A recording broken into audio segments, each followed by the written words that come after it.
சென்னை வண்ணாரப்பேட்டையைச் சேர்ந்த கல்வெட்டு ரவியை போலீசார் ஆந்திர மாநிலம் ராஜமுந்திரியில் துப்பாக்கி முனையில் கைது செய்து சிறையில் அடைத்தனர். யார் இந்த கல்வெட்டு ரவி? போலீசார் கைது செய்தது எப்படி என்பதை இந்த தொகுப்பில் பார்க்கலாம். குற்ற சம்பவங்களில் வடசென்னையை கலைக்கு வந்த வண்ணாரப்பேட்டை வஉசி நகரை சேர்ந்த கல்வெட்டு ரவி காவல்துறையால் தேடப்பட்டு வந்த முக்கிய குற்றவாளி. கடந்த ஆண்டு கைது செய்யப்பட்ட ரவி பிறகு ஜாமீனில் வெளிவந்தவுடன் தலைமறைவானார். காவல்துறையின் கண்ணில் படாமல் தலைமறைவாக இருந்து வந்த கல்வெட்டு ரவியை மீண்டும் பொறிவைத்து பிடித்துள்ளது சென்னை போலீஸ். ஆந்திர மாநிலம் ராஜமுந்திரியில் தலைமறைவாக இருந்த கல்வெட்டு ரவியை தனிப்படை போலீசார் துப்பாக்கி முனையில் கைது செய்து சென்னை அழைத்து வந்துள்ளனர். காவல்துறை அதிகாரிகளை கண்டவுடன் தப்பித்து ஓடிய ரவியை தனிப்படை போலீசார் விரட்டி பிடித்து கைது செய்துள்ளனர்.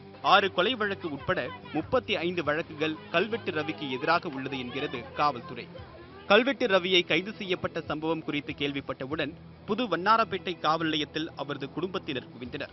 தனது மகனின் கால் உடைக்கப்பட்டதாக ரவியின் தாயார் கதறி அழுத காட்சி அங்கு பரபரப்பை ஏற்படுத்தியது.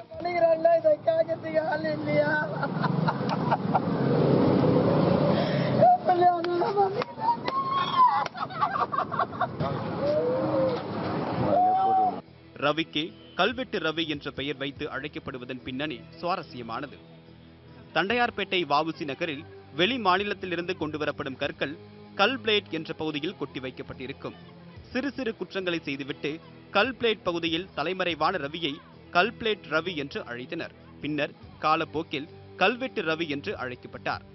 சென்னையை கலக்கி வந்த காக்காத்தோப்பு பாலாஜி, கல்வெட்டு ரவி ஆகியோரின் கைது குற்றவாளிகள் மத்தியில் அச்சத்தை ஏற்படுத்தும் என்கிறார்கள் காவல்துறையினர். குற்றச்செய்தி பிரிவு, நியூஸ் 18 தமிழ்நாடு.